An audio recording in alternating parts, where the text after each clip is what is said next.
But true obedience to God may cost us something. But as soon as that law contradicted that of his God, he couldn't obey. He didn't know Jesus yet, but he trusted in God.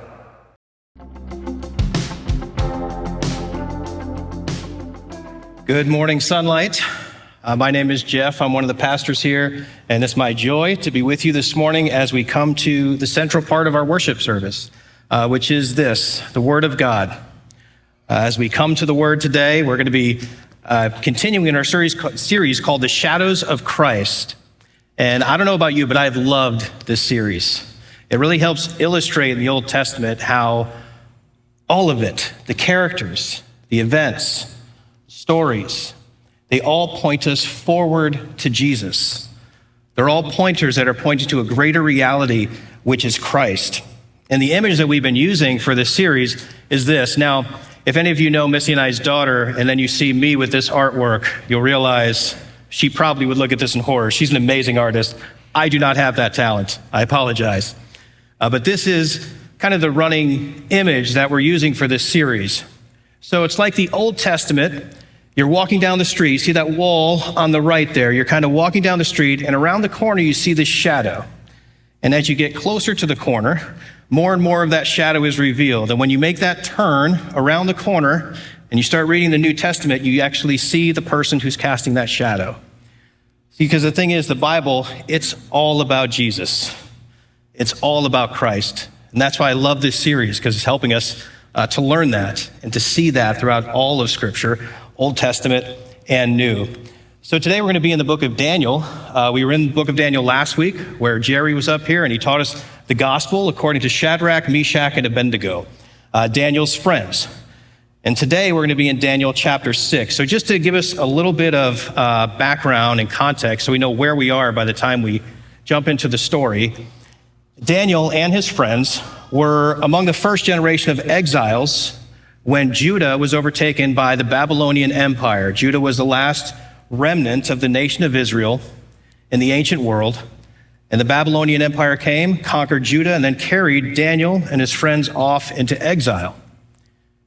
And so they were part of that first generation there. In the book of Daniel, we'll see, and one of the themes that goes throughout the book of Daniel, is that there's this, what the Babylonian Empire is actually trying to do is to get Daniel and his friends to assimilate into their culture.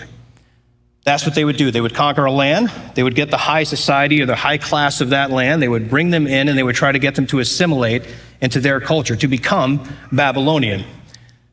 But you'll see in the book of Daniel that theme throughout is that Daniel and his friends do not do that.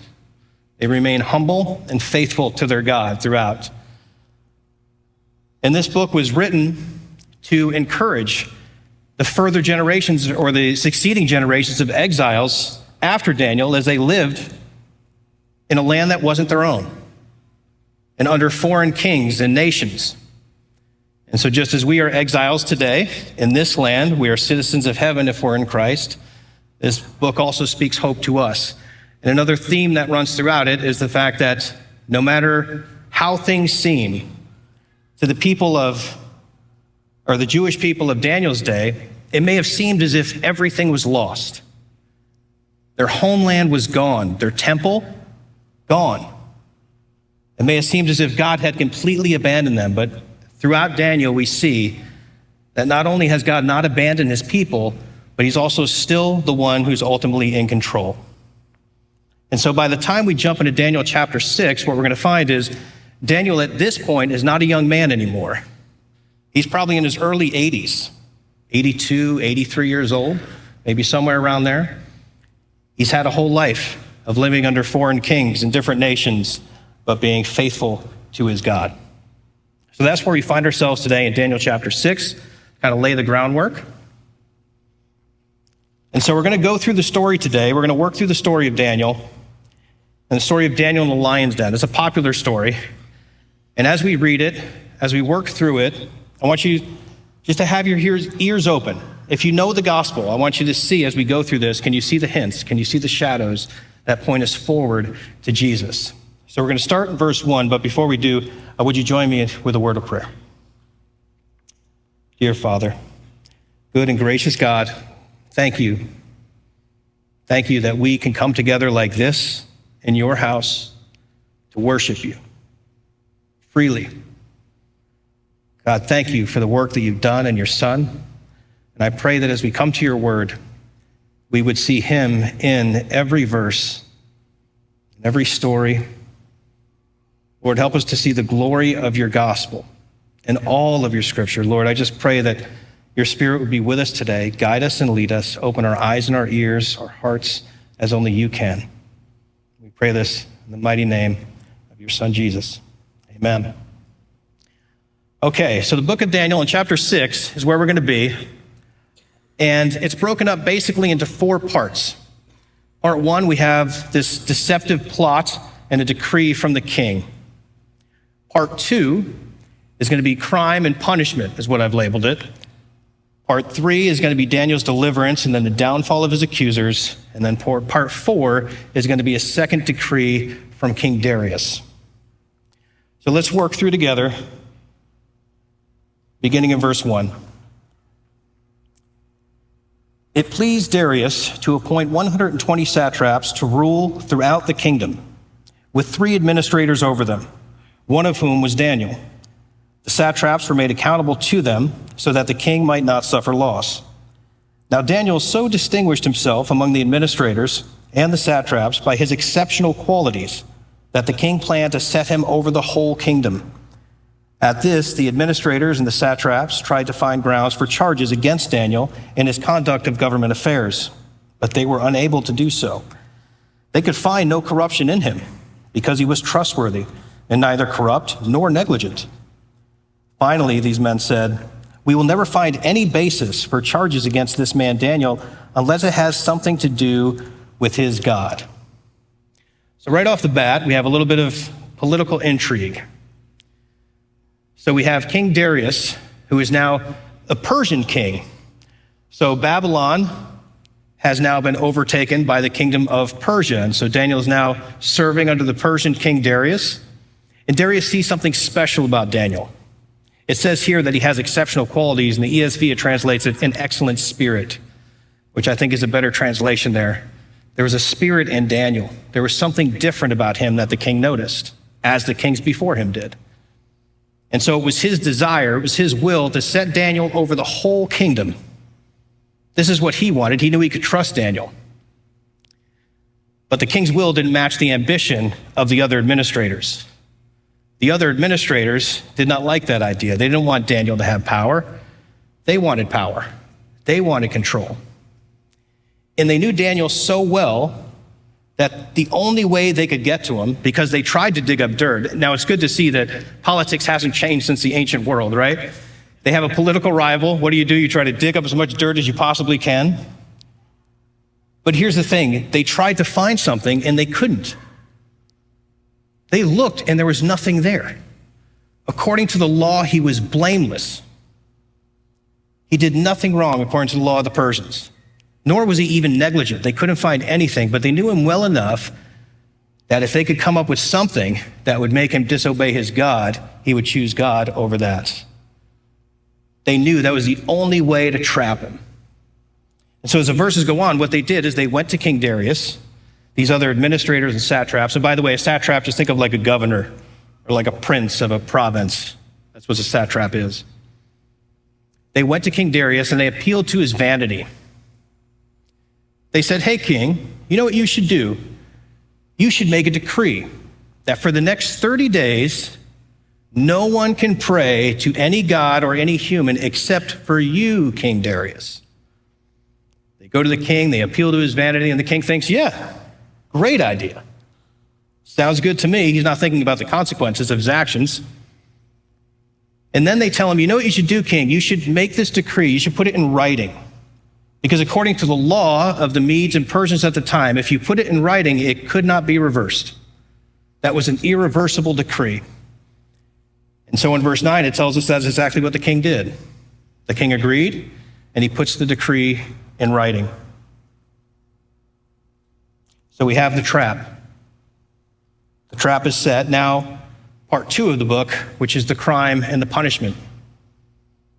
What is Daniel's response when he hears of this plan? Let's go to verse 10.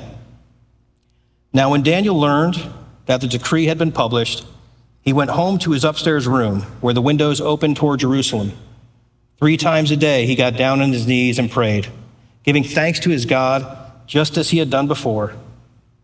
Then these men went as a group and found Daniel praying and asking God for help. I love Daniel's reaction here.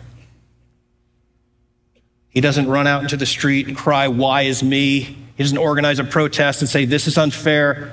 He just does what he always did. He went to his room and he prayed.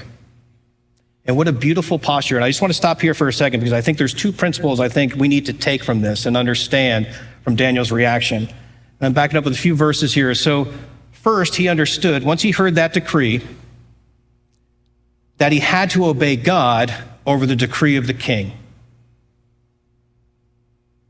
Insomuch as the law of the Medes and the Persians agreed with the law of God, Daniel was fine. He could obey it. But as soon as that law contradicted that of his God, he couldn't obey. And think about it, at the time, there's no temple. Daniel couldn't go to the temple and worship his God. His prayer was his act of worship. So Daniel was basically being told, you cannot worship your God for the next 30 days. So what does he do? He decides instead to go and pray to his Lord, to do what he had always done. And there's precedence for this in the New Testament. In the New Testament, we have the story of Peter and the apostles. They get taken in by the Sanhedrin and they're told, you cannot preach and teach in the name of Jesus. You cannot do this. And what was their response? Acts 5:29, Peter says this, we must obey God rather than human beings. They're good citizens up until the point that it contradicts with their law of God. Secondly, Daniel, knowing that he was about to face certain death, went to the only person who could truly help him. Daniel's friends couldn't help him in this situation. The king couldn't help him in this situation. So he went and he prayed to his God. Who better? Psalm 121 puts it this way, my help comes from the Lord. Who is he? He's the maker of the heavens and earth. Who else could he find help from? And so the men find him there after he prays 3 times, and then they go to the king. And they say, hey, king, remember that decree that you wrote that no one can pray to any god or human except for you? He says, yes, of course I do. It's in writing, so it can't be reversed. And they said, oh, well, that exile from Judah you like so much, Daniel, he's not obeying you. It's right then and there that the king realizes he was duped. He got played by these other administrators. And he gets anxious. The text says that he works till sundown to try to find a way out for Daniel. He's looking for any loophole he can possibly find to set Daniel free from the trap that was set for him. He tries and he tries, but when sundown comes, the administrators, the satraps, they go to him and they say, hey, king, remember, this can't be reversed. The decree is in writing. You can't change it. And so he agrees, he realizes there's no way that he can help Daniel at this point. And so he calls for Daniel to be brought in. Daniel is dropped down into this pit of lions, and then a stone is rolled over the opening of that pit. And it says that the king and the officials with his own signet ring sealed it. He sealed that stone so that no one can alter the situation. This was the situation Daniel found himself in, and it could not change. Then it tells us that the king was restless. So he puts Daniel in the pit, and then he goes back to his palace, and this is not his will. He doesn't want Daniel to die. So he goes back to the palace, and it basically says that he's a nervous wreck. He doesn't want any entertainment. He doesn't want any food brought to him. And it said that he couldn't sleep through the whole night. The king in his palace spent the night restless and anxious. All right, so that's part 2. Part 3, Daniel's deliverance and the downfall of his accusers. So the king, after spending a night of restless anxiety, he hurries. For light of dawn, he runs down to the den of lions to see what happened to Daniel. He calls out to Daniel. He says, Daniel, has your God, whom you serve continually, been able to save you from the lion's den? Here's Daniel's response in verse 21. Daniel answered, may the king live forever. My God sent his angel, and he shut the mouths of the lions. They have not hurt me, because I was found innocent in his sight, nor have I ever done any wrong before you, your majesty. So he gets to the pit of lions. He calls out to Daniel, and Daniel says, hey, I'm good. I'm fine. God found me innocent. Daniel's name is fitting here. It means God is my judge. So God judged Daniel innocent. He didn't do any wrong against God, and he didn't actually do anything wrong against the king. Remember, it was not the king's will to have Daniel thrown into that pit. The king actually wanted to exalt Daniel above the whole kingdom. It was the other administrators, the conspirators, that were actually going against the king. So Daniel hadn't done any wrong before God or the king, for that matter. So the king is overjoyed by this news. And so he has the seals broken, the stone moved, and then he has Daniel lifted out of the pit. And when he was lifted out of the pit, it says this in verse 23, the king was overjoyed. He gave orders to lift Daniel out of the den. And when Daniel was lifted from the den, no wound was found on him because he had trusted in his God. So Daniel trusted in God. He was delivered from the den of lions, lifted out of the pit, not a scratch on him. He suffered zero harm that night. His enemies, however, the conspirators, it's a different story. It goes on to say that the conspirators, after Daniel was lifted out of the pit, the king called for them to be thrown in. Now, they received a judgment of guilty because before they even hit the ground, the text says, their bones were crushed. So Daniel, the innocent one, was delivered. The conspirators, the ones who were truly guilty, who wanted to go against the will of the king, they were thrown into the pit and suffered the judgment that they wanted for Daniel. Now the final part, the second decree. So in the first decree, the king says you can pray to no one but me for the next 30 days. But after he sees that Daniel's God has saved him from the lion's den, and because he's overjoyed by this fact, he sends out another decree. Beginning in verse 25. Then King Darius wrote to all the nations and peoples of every language in all the earth, may you prosper greatly. I issue a decree that in every part of my kingdom, people must fear and reverence the God of Daniel. For he is the living God, and he endures forever. His kingdom will not be destroyed. His dominion will never end. He rescues and saves. He performs signs and wonders in the heavens and on the earth. He has rescued Daniel from the power of the lions. So Daniel prospered during the reign of Darius and the reign of Cyrus the Persian. So Daniel is set free, and the king sends this decree to all peoples, all nations, all languages, to tell them of this living God of Daniel, this God who performs miracles and wonders, this God who rescues and saves. So that's the story. That's the story of Daniel. And as we went through it, did you hear maybe some things that point us forward to the cross of Jesus? Let's take a look at just some of the things here. First, beginning in the story, King Darius wanted to place Daniel over the whole kingdom. He wanted to exalt him over everyone because there was an excellent spirit in him. There was something different about Daniel. In the New Testament, when we read about Jesus, we read that Jesus was someone who was filled with the Spirit beyond measure.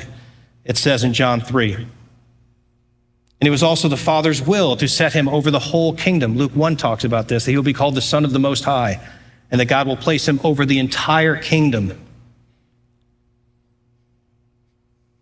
And the story of Daniel The news that Daniel was going to be exalted above everybody else made the officials jealous. They wanted to keep their seat of power. And so what did they do? They came up with a way. They conspired to have him condemned to death. They needed to come up with a plan. In the New Testament, the story of Jesus, we read that the religious leaders were also jealous of Jesus. Jesus was upsetting the apple cart, if you will. They wanted to keep their seat of power. They didn't like Jesus causing a ruckus there. So what did they do? They had to find a way to condemn him to death. In the story of Daniel, when Daniel knew he was facing certain death, when he knew that he was going to have to go to that lion's den, it says that he prayed, as was his custom, 3 times. With the story of Jesus, as we read in the New Testament, the night Jesus was betrayed in East Jerusalem, so Daniel was facing Jerusalem, Jesus is there. In the Garden of Gethsemane, he prays, and he has 3 seasons of prayer that night before he's taken away. In the story of Daniel, the king looked for a way to save him. He tried to find any loophole he could to get Daniel out of this predicament, but the problem was the decree was irreversible. Even the king was powerless. He couldn't do anything. In the story of Jesus, we see that Pilate, he understood the treachery of the religious leaders. He understood Jesus was innocent. He tried to find a way to set him free, but ultimately there was a decree that was irreversible. This decree, before the foundations of the world existed, there was no way.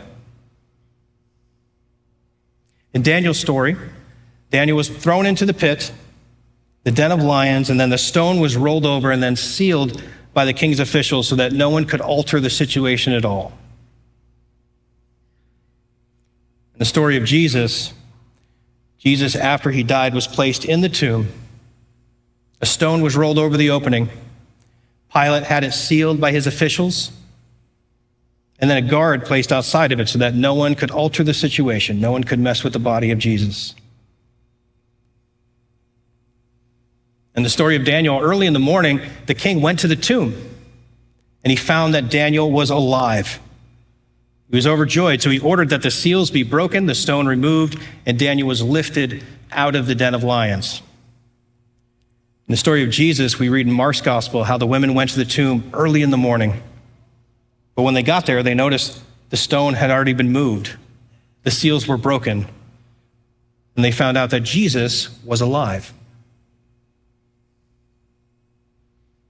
When the king realized in Daniel's story that he was alive, he sends a decree.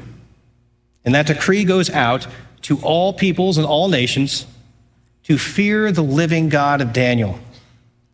Who is that God? He's a God who performs signs and wonders, has an everlasting kingdom, a God who rescues and saves. The story of Jesus, the King of Kings, sends out a decree. Matthew 28, right? To go make disciples, teaching them all that I have taught you, baptizing them in the name of the Father, Son, and Holy Spirit. It's the gospel. What is that gospel? We have a living God.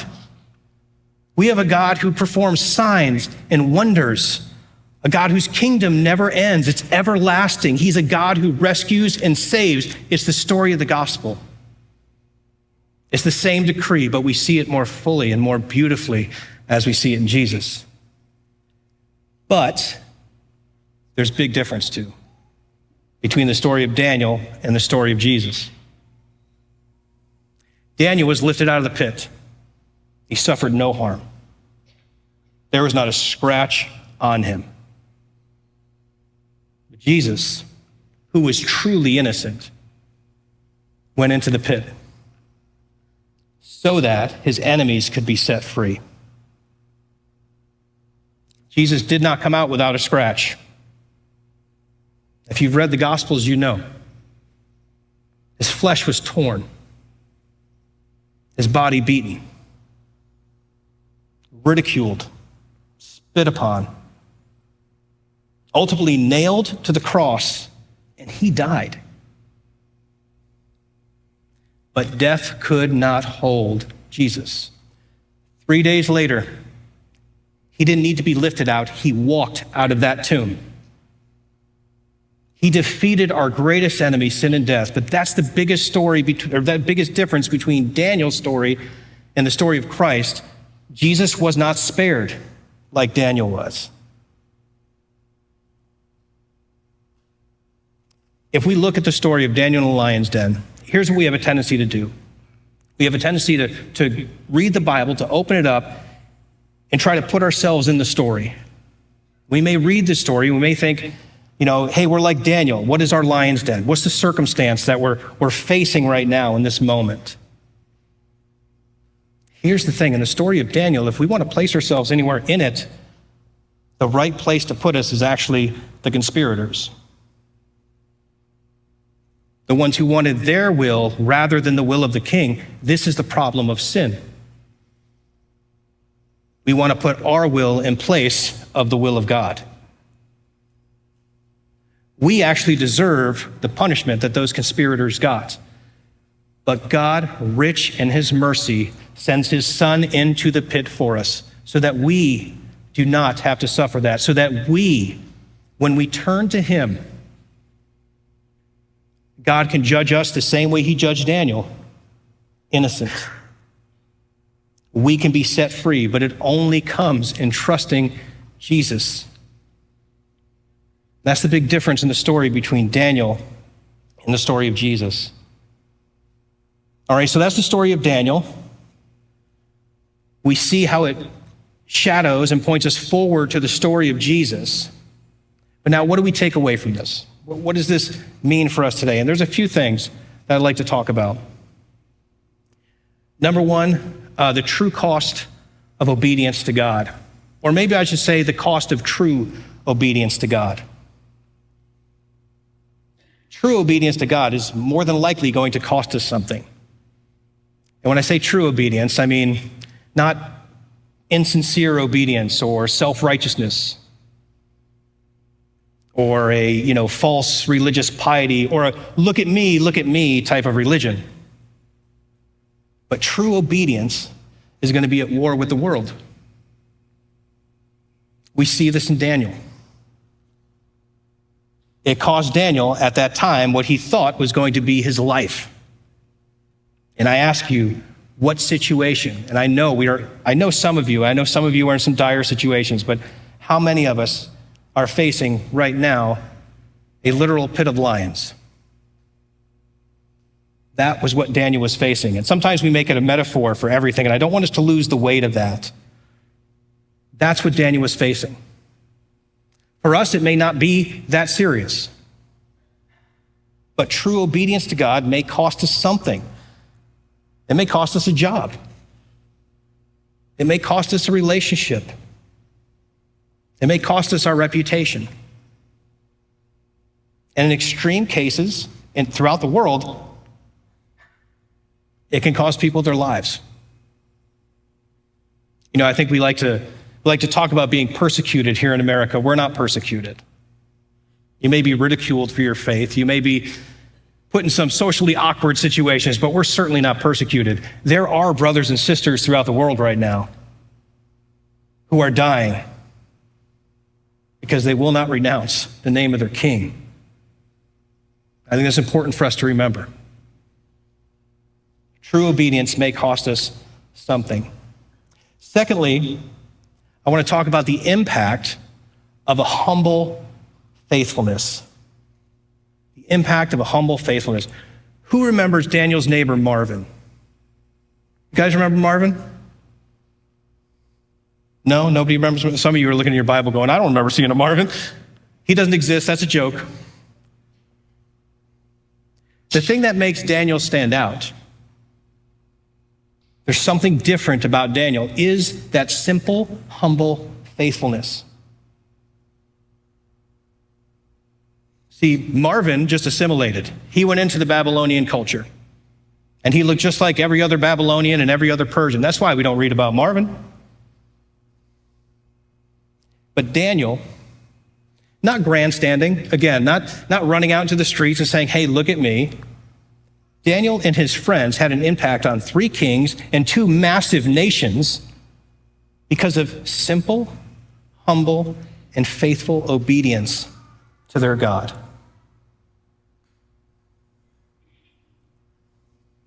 That's it.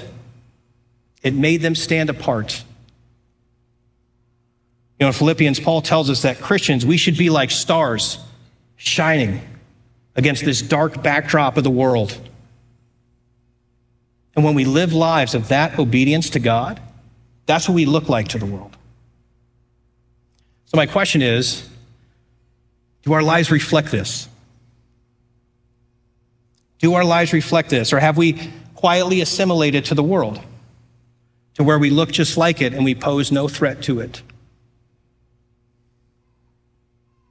If you want to impact the world, simple, faithful obedience in your workplace, in your family, with your friends, clubs, associations, whatever it is. Simple obedience. People see that. They recognize that. They saw that in Daniel, and they knew it was something different about him. Lastly here, I want to touch on this idea. In what or whom do you place your faith and your trust? What we place our faith in and our trust in has a great impact on our daily lives. And I want to illustrate this. As we look at Daniel, we look at the difference between King Darius and Daniel, the night of the lion's den. King Darius, the king, the guy who seemingly had all the control, was powerless. He didn't want Daniel to die. And so his king that night went to his palace, in which he had every comfort the ancient world had to offer him, and he could find no peace. No entertainment, no nothing. He couldn't find any peace, and this is a man who had everything at that time. And he was a nervous wreck all night. Now, it doesn't say it in the text, but here's what I like to think of. I like to think that Daniel, when he was put in that den, saw the angel there, saw the angel closing the mouths of the lions. And I'm willing to bet that Daniel had a more peaceful night's sleep in that den of lions than did the king in his palace with every luxury that could be afforded to him. Daniel knew where his peace came from. That's why when he understood the decree, what did he do? He prayed to God for help. He knew he needed God's help because God was the only one who can truly give him peace. And I want to share just a quick story with you. For those of you, some of you have heard my testimony, some of you may have not, but I was not a Christian the majority of my life, up until my mid-20s, until I met that beautiful woman right there, Missy. She was a Christian, I was not when we first met, and my mom, growing up, she had health problems my whole life. My mom was in and out of the hospital all the time. And one night she had to go in for surgery, and that surgery did not go well. I got a call that evening from the doctor. This doctor did not have the best bedside manners either, but he says to me, basically, it's a coin flip. I don't know, she's in a coma. She might wake up, she might not. If she does, it might be okay, she might not. Not a lot of answers there, enough to leave you a nervous wreck if that's your mother in the hospital room, right? But Missy was there with me, and Missy said, "Hey, can I pray for you?" And that was the first time in my life that I heard a personal prayer, an appeal to God. And she was doing that on behalf of me, on behalf of my mother. And the amazing thing is, the next day, she woke up and she was fine. Outside of a little short-term memory loss, God answered that prayer. But as I was reading this text and I was thinking back on it, the other thing I remembered about that moment was that night I slept. I got a peaceful night's rest, and I didn't even know God. And I'm convinced that her faith in that moment, and by God's grace, he gave me that little bit of peace. He allowed me to taste, just a little taste of what that peace that surpasses all understanding that the Bible tells us is. And that peace can only come through God. It can come through nothing else. Complete peace can only come from trusting God. If we trust in our bank accounts, our relationships, our status, our job title, whatever it is, if we put our faith and trust in those things, we will end up like the king, like King Darius, anxious, restless, powerless, hopeless. But when we put our faith in Jesus and Jesus alone, which is what Daniel did, it said he suffered no harm because he trusted God. Daniel was saved just like you and I are saved by trusting in Jesus. He didn't know Jesus yet, but he trusted in God. He trusted that God would deliver him.